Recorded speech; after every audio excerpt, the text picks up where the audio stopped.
Hello! Aujourd'hui dans cet épisode, je te partage ce que je retiens de mes frustrations refoulées qui m'amenaient à me mettre dans une colère explosive et destructrice. Et je te donne des clés pour limiter tes frustrations quotidiennes optionnelles et donc retrouver plus de sérénité.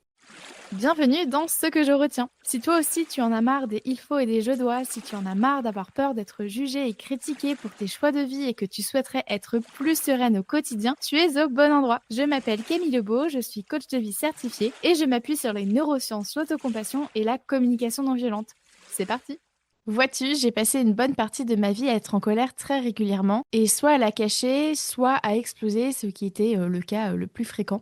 Et je me rappelle qu'il ne suffisait que d'un rien pour que je parte au quart de tour. En fait, avec le recul, je comprends que j'étais très frustrée de subir mon quotidien. Tu sais, ces anniversaires ou réunions familiales où j'y allais alors que je n'en avais pas du tout envie, toutes ces choses que je m'imposais de faire dans l'espoir vain de faire plaisir aux autres, ou bien par peur d'être jugée, le flicage constant que je me faisais subir quand elle me faisait geste, mais aussi la censure que je m'imposais. En fait, tu vois, j'étais à la fois bourreau et victime de ma propre vie. Et c'est pas étonnant que je m'énervais pour un rien et que je piquais des colères démesurées à l'encontre de mon entourage comme des personnes inconnues. Le truc, c'est qu'à l'époque, je ne voyais pas du tout que j'étais à la fois le poison et le remède de tout ceci. Pour moi, c'était vraiment une évidence. Les autres étaient à l'origine de ma colère et j'étais persuadée que crier et claquer des portes, c'était normal quand on était en colère. D'ailleurs, petite anecdote, j'ai grandi avec deux couples dans mon entourage qui exprimaient leur colère de manière totalement opposée. Et bien entendu, je me suis construite avec ces deux modèles-là. On aime, on adore. Donc dans un cas, la colère était refoulée, ce qui amenait à de l'hypocrisie dans la relation. Et dans l'autre cas, la colère était explosive, ce qui infectait la relation d'un poison réellement mortel, hein. Et donc dans ces deux cas-là, être en colère, c'était néfaste à la fois pour soi comme pour le couple et même les personnes autour. Et donc ce que je retiens de ma facilité à m'énerver, c'est que la colère devient destructrice quand elle est le trop-plein de nos limites non posées. Comme je te l'expliquais dans l'épisode 120, la colère est une émotion désagréable et utile puisqu'elle nous donne l'énergie dont on a besoin pour se défendre et se protéger. Elle nous informe qu'un ou plusieurs de nos besoins ne sont pas nourris. Mais je ne t'en dis pas plus car je te recommande vivement d'écouter l'épisode 120 pour comprendre en quoi ta colère est ton allié pour prendre soin de toi. Bon, ceci étant dit, pourquoi est-ce qu'on finit toujours par exploser de colère, hein? Tu l'as probablement remarqué, t'as beau la refouler, au bout d'un moment, ça pète. Et aussi, pourquoi est-ce que à la clé, on se retrouve très souvent avec une dispute? Eh bien, j'ai fait quelques recherches dans la littérature scientifique et voici ce que j'ai appris. Bien entendu, toutes mes sources sont listées dans les notes de cet épisode. Et donc, qu'est-ce que j'ai appris? J'ai appris que pour que la colère apparaisse, il y a deux étapes. La première étape est un combo entre deux facteurs. D'une part, un stimulus, comme une situation désagréable, une situation injuste, le fait de ne pas avancer, une situation évitable, ou bien encore l'impuissance. Et d'autre part, notre propre état émotionnel ou physique, comme le fait d'être fatigué ou non, d'être stressé ou non, etc. Donc de cette première étape découle la deuxième étape qui est l'évaluation de la situation. Donc dans un premier temps, il y a l'évaluation primaire de la situation, c'est-à-dire est-ce que je trouve que c'est juste ou injuste, est-ce que c'est bien ou mal. Et dans un deuxième temps, il y a l'évaluation secondaire, c'est-à-dire à quel point ça ne va vraiment pas. Est-ce le pire truc que j'ai vécu ou est-ce que je peux gérer cette situation? Et c'est le résultat de ces deux étapes qui fait qu'on va ressentir de la colère ou non. Par exemple, Suzanne se retrouve à rouler derrière une voiture plus lente que la vitesse maximale autorisée. Donc ça, c'est ce qu'on appelle du coup le stimulus. Mais ça, tu l'avais deviné. Et du coup, dans un cas, elle ne va pas se mettre en colère car elle va se dire que voilà, elle n'est pas pressée aujourd'hui, que finalement son évaluation de la situation sera que bah ouais, c'est chiant, mais bon, ça sert à rien de s'énerver pour ça, d'autant plus que l'autre conducteur ne fait peut-être pas exprès de rouler si lentement. Et dans l'autre cas, Suzanne se mettra en colère car elle est pressée vu qu'elle a un entretien pour un nouveau travail. Elle ressent donc du stress et de l'impatience, donc ça c'est notamment son état émotionnel. Et puis elle juge la situation comme étant vraiment problématique, car à cause du conducteur, elle va arriver en retard et risque de ne pas avoir ce nouveau travail. D'ailleurs, l'évaluation de la situation peut prendre cinq formes différentes. La première étant exagérer et anticiper le pire scénario. Donc, typiquement, on peut se dire, je n'aurai jamais ce nouveau poste, je ne gagnerai donc pas assez d'argent, je vais donc alors finir sur les ponts et mourir de faim. Deuxième forme possible pour l'évaluation de la situation, ça va être le blâme, c'est-à-dire blâmer ce qui n'est pas blâmable, comme un objet. Typiquement le coin du lit dans lequel tu te cognes le petit orteil, la météo pluvieuse lors de ta sortie plage, des personnes qui n'ont rien à voir avec la situation, comme par exemple cet automobiliste qui n'est absolument pas responsable de l'évolution de ta carrière professionnelle.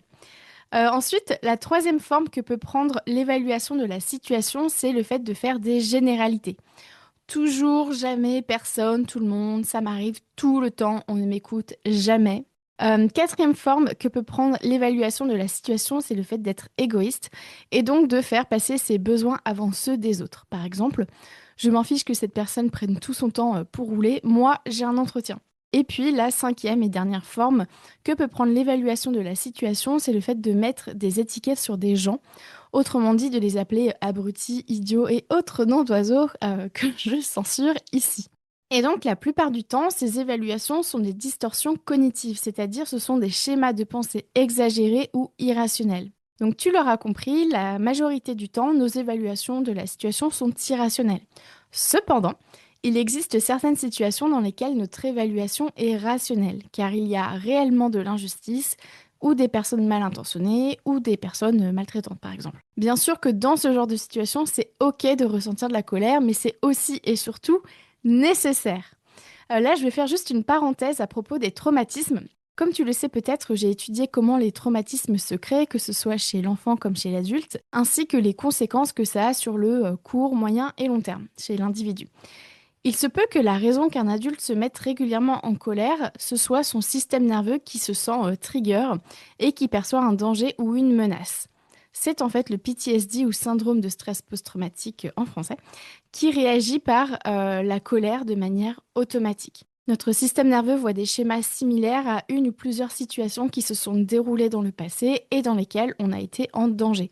Ça ne veut pas dire qu'on est en danger à l'instant T, mais notre système nerveux ne veut pas prendre de risques, alors part du principe que le danger est réel. D'où la colère pour avoir de l'énergie pour se défendre. Voilà, donc si toi tu te reconnais là-dedans, c'est intéressant, je pense vraiment pour toi, d'aller consulter ton ou ta médecin généraliste, de lui parler de ce que tu traverses et sinon peut-être d'en parler directement à un ou une professionnelle de santé mentale. Voilà, fin de cette parenthèse.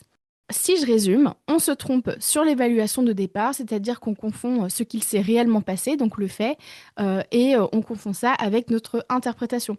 Ou alors aussi on projette des pensées et des émotions chez l'autre. On ignore aussi nos sensations corporelles, si bien que ça finit par s'accumuler. On se déresponsabilise de nos propres actions et inactions tout en blâmant à tort des facteurs externes pour ce qui nous arrive. C'est aussi dû au fait qu'on ne sait pas communiquer de manière ferme, claire et douce, et aussi parce qu'on ne sait pas poser nos limites ni veiller à ce qu'elles soient respectées. Et c'est trop dommage parce que la colère nous apporte beaucoup d'énergie pour nous mettre en action. Mais ne sachant pas quoi en faire de créateur, on la laisse se transformer en colère destructrice, tant pour soi que pour l'autre que pour la relation.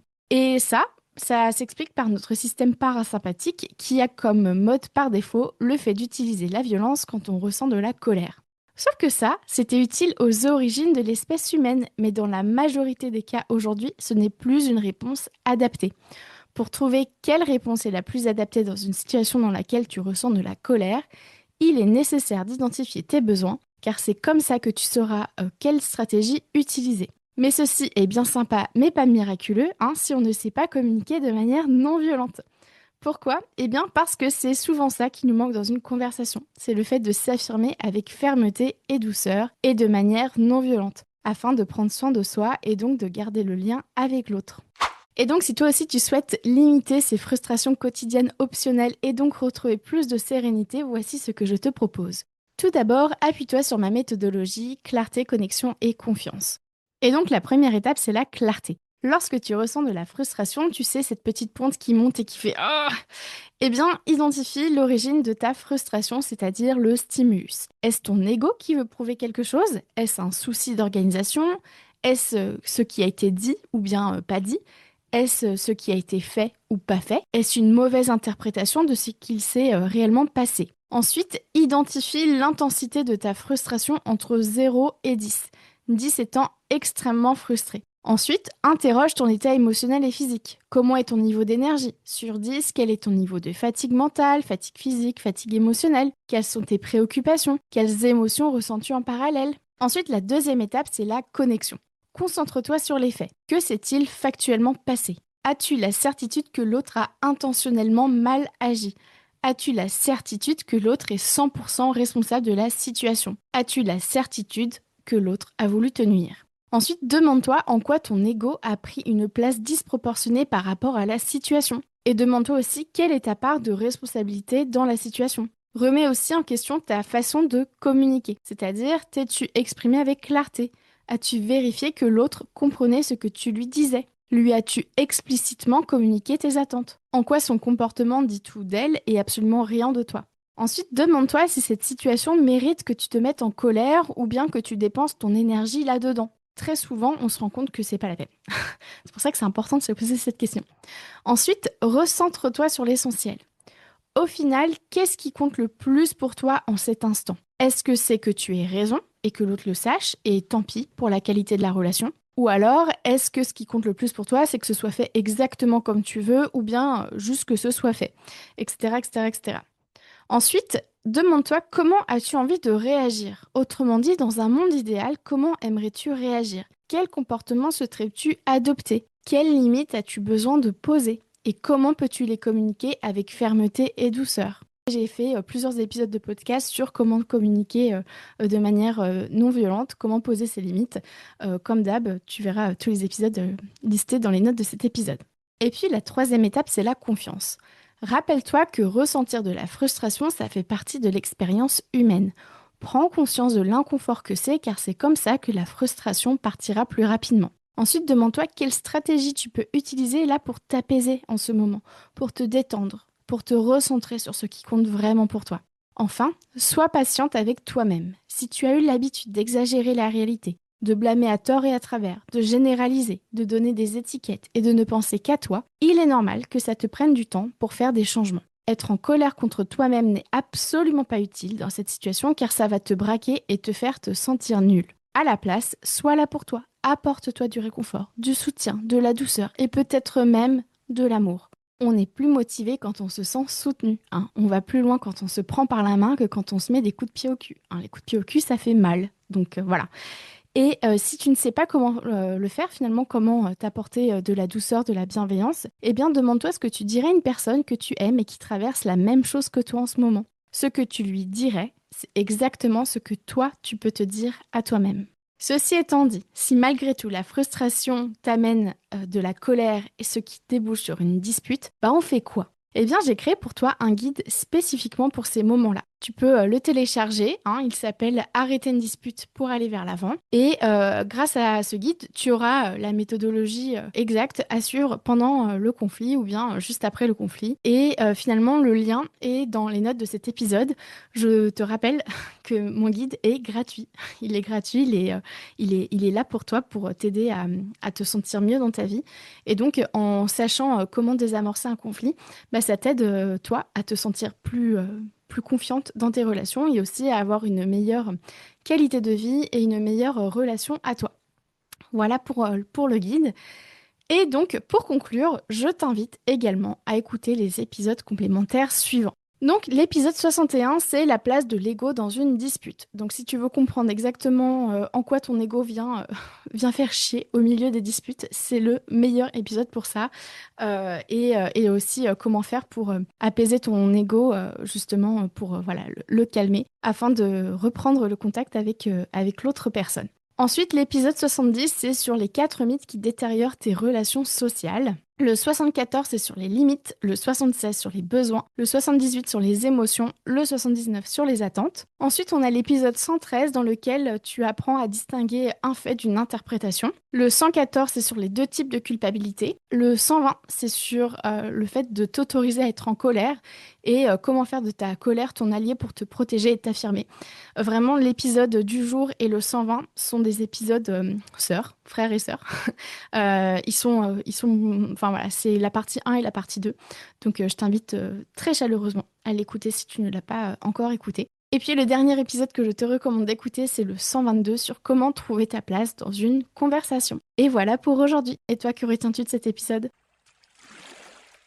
Merci à toi d'avoir écouté cet épisode jusqu'au bout. Bien entendu, j'ai conscience que ce n'est pas évident de s'auto-coacher car l'introspection est une compétence qui s'acquiert. Si tu veux aller plus loin et vivre ta vie pleinement sans subir tes il faut et tes je dois, ainsi que les injonctions sociales, alors mon programme de coaching Nouveau Départ est fait pour toi. Réserve dès aujourd'hui ton appel découverte offert. On verra ensemble comment je peux t'aider à te créer une vie sur mesure, une vie plus épanouissante et plus enrichissante. Je te laisse mon agenda dans les notes de cet épisode. Pour consulter mes sources ou lire cet épisode, sa retranscription est disponible dans les notes du podcast. Si tu souhaites en savoir plus sur mon travail ou t'abonner à ma newsletter L'Instant Détente Hebdo, direction mon site internet www.lacoachcamille.com. Et tu peux aussi me rejoindre sur ma page Instagram. Tous les liens sont dans les notes de cet épisode et prends soin de toi.